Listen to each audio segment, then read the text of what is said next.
Hello，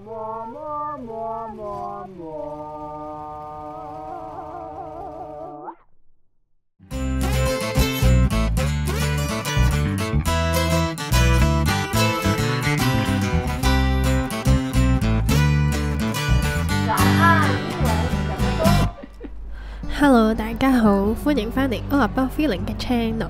今日呢，就想同大家分享一個美味假期嘅佛山2天純玩團。咁呢一個團有驚喜啦，但係亦都有啲比較失望嘅地方啦。大家想知嘅就快啲睇落去啦。咁首先朝頭早呢，8點半就喺羅湖嗰度集合啦。我哋係星期六出發嘅，咁一如既往嗰度都係超級多人同埋比較混亂嘅，啲車都唔係咁容易入到去咯，所以都要等一陣先至上到車咯。出發之後呢，我哋首先就去咗食午餐先啦。今次呢間餐廳就會喺番禺嗰度嘅，咁呢度嘅環境其實都非常之靚啦，同埋呢，有個賣點就係之前好多團都係8餸1湯嘅，但係今次呢，我哋係有10餸1湯，冇多冇少咯。咁首先呢，佢就上咗呢一個叫做桂花豉油雞啦，賣相都幾靚嘅，味道都 OK， 不過呢，食落就有少少韌咯。呢個蛋餅佢就比較鹹咗少少，然後仲有生菜包。呢一個幼麵呢，佢係賣相麻麻地，但係出乎意料係幾好食噶咯。然後仲有炸魚啦，呢個係魚滑，都幾好食嘅。另外呢，仲有呢一個佢嘅招牌菜就係冇米粥，入邊係有魚肉嗰啲嘅，所以佢係一個魚粥嚟嘅。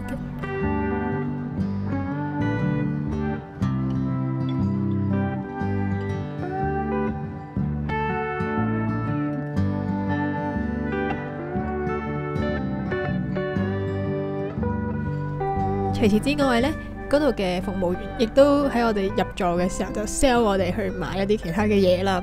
咁而家見到呢個係雙皮奶啦，佢有分有酥皮同埋冇酥皮嘅，咁有就係13蚊人民幣啦，冇嘅話呢，普通嗰隻就係10蚊咯。咁嗰度淨係得熱嘅啫。另外呢，佢就會 sell 呢個手打檸檬茶啦，咁嗰陣時都買咗一支嘅，咁佢個樽就幾得意啦，呢個類似熊仔咁樣嘅賣相啦，都係10蚊一支嘅。鴨屎香，啱未啊？真係鴨屎香嗰隻香味喎。咁食完飯之後呢，原本我哋嘅行程呢，就係會去呢個東涌水鄉風情街嗰度啦。只不過呢，嗰陣時個天已經陰陰地啦，好似想落雨咁樣樣咯。跟住呢，導遊就問我哋究竟繼續想去行啊，但係有機會要揼雨嘅，定係去一啲室內嘅景點，可能去啲商場嗰度睇下呢。咁好多團友呢都贊成改去商場嗰度啦，所以最後呢，我哋就去咗呢一個 AEON 嘅商場嗰度就行咁樣咯。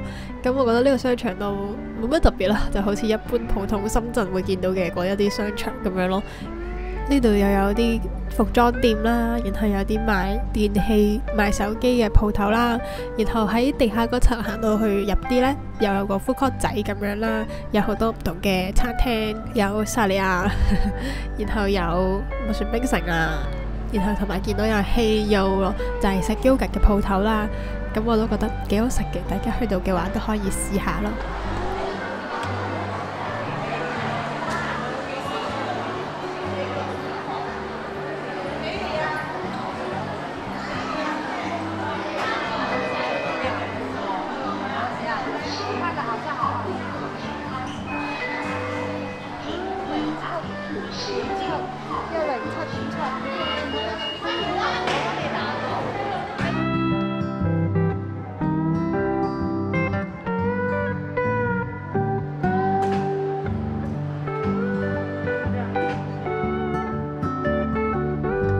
行完商場之後呢，個天就真係落出咗雨咯，仲要係落狗屎咁大雨咯。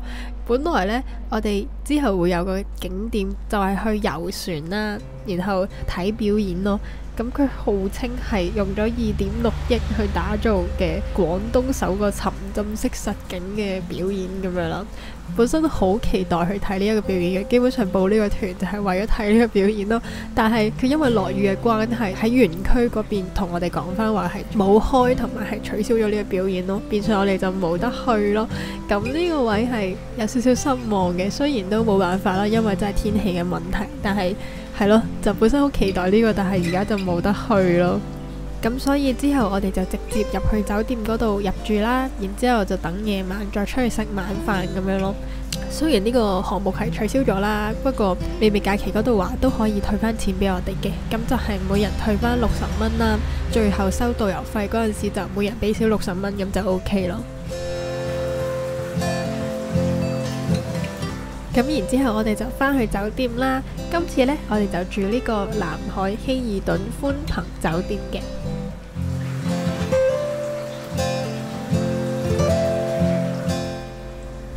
咁因為我哋今次係3個人啦，淨係要1間房，咁所以佢就幫我哋 upgrade 咗去一個套房咯。同埋一入去就見到會有露台啦。咁成個房嘅設計都比較簡潔同埋舒服嘅，應該都係啲新落成嘅酒店啦，咁都唔錯嘅，入到去住都幾舒服嘅。不過呢，因為呢個地段比較偏僻少少啦，所以望出去嘅景都唔算話好靚咯，就係一啲地盤嘅景咯。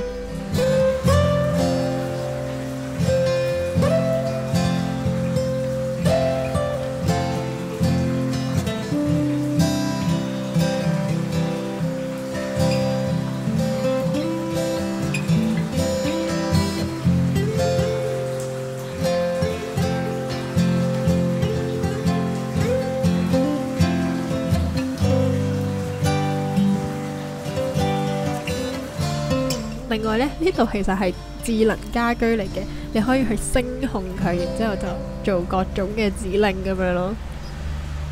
雙層。啊，我想問早安英文怎麼說？早安嘅英語是 Good morning。有冇得連續問㗎？你試下啦。冇。另外呢度仲會有啲洗衣房啊、健身室啊嗰啲啦，只需要拍你嘅房卡，你就可以入到去㗎啦。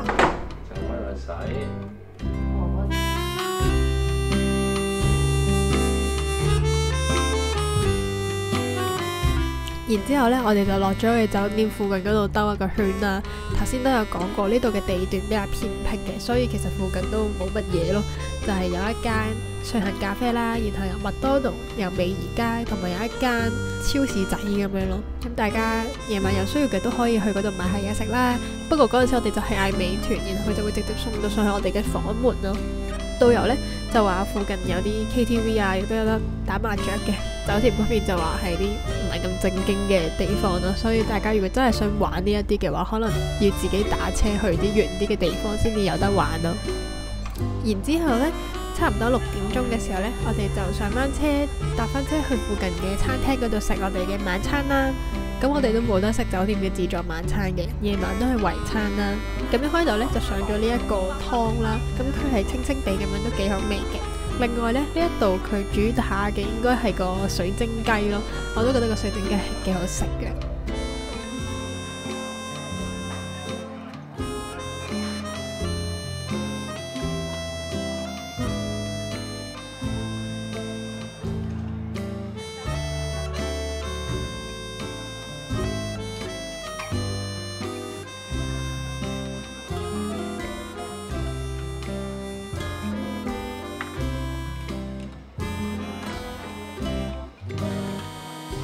咁食完飯之後呢，我哋就直接返到去酒店嗰度休息啦。咁其實都幾早咯，因為取消咗一個行程呢，我哋7點半就已經返到去，可以早啲休息、早啲瞓覺咁樣咯。咁嚟到第2朝啦，我哋就食呢個酒店嘅自助早餐嘅。我哋去嘅時間呢，就係7點半啦。呢個餐廳呢，就比我哋想象中大，都好多人咯，幾乎係冇位坐㗎咯。另外，如果大家係自己嚟住呢間酒店，想食呢個早餐嘅話呢，就會係80蚊一個人咯。咁呢度嘅嘢食物質素都 OK 嘅。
然之後呢10點鐘我哋就正式出發去呢一個千燈湖嘅。呢一個湖呢，佢哋就話係入邊有1300幾盞燈咁樣啦，所以個名就會叫做千燈湖啦。佢呢個就係一個城市入邊嘅一個公園啊，主力都係俾當地人喺嗰度消遣啊，做一啲休閒活動咁樣嘅。咁喺呢度逗留嘅時間就係45分鐘啦。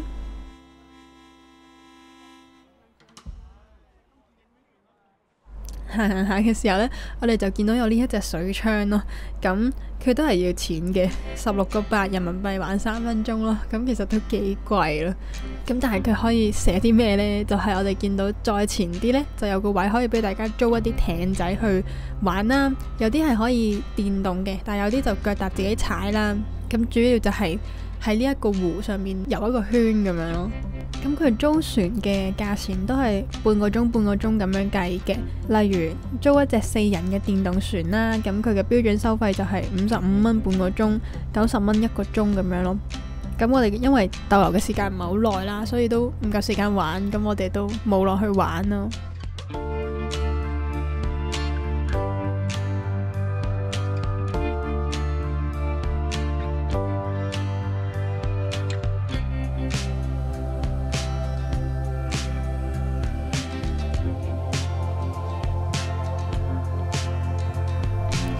咁行完呢個千燈湖之後呢，我哋就去食我哋嘅午餐啦。咁佢上咗一個呢個飯嚟嘅。咁點解黑蚊蚊呢？佢就話係叫做格佬飯啦，就係用一個茶葉然後撈埋落啲飯度一齊食啦。就話係好有營養價值嘅，不過係要長期食先有用咯。好似我哋咁樣一餐半餐其實都冇乜用嘅。不過食落呢個味道都唔錯嘅。另外呢一餐飯呢，佢上嘅海鮮係比較多嘅，有好多蝦啊，然後有唔同嘅魚啊咁樣咯。另外佢有一碟係生蠔啦，我哋好少食圍餐會見到生蠔嘅，不過佢就上咗一人一隻咁樣咯。同埋呢一個豆腐係幾好食嘅咯。咁食完午餐之後呢，我哋就去到呢個嶺南新天地啦。咁就係內地嘅一個多啲年青人會去嘅地方啦。就係有啲唔同嘅文青嘢賣啊，同埋有啲小食可以俾大家掃街咁樣咯。咁我哋喺呢度逗留嘅時間呢，就係2個鐘嘅。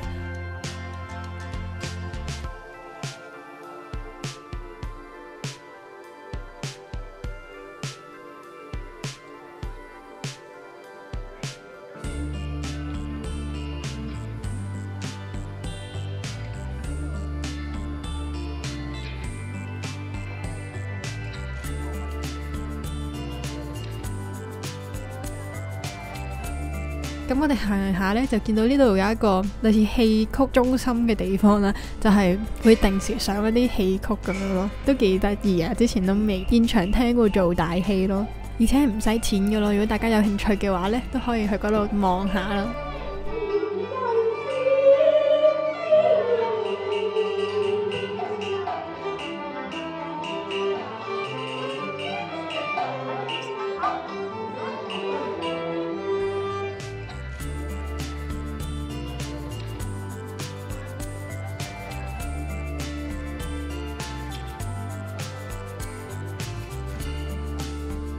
最後呢，我哋就去咗呢個鑫源食品中心啦。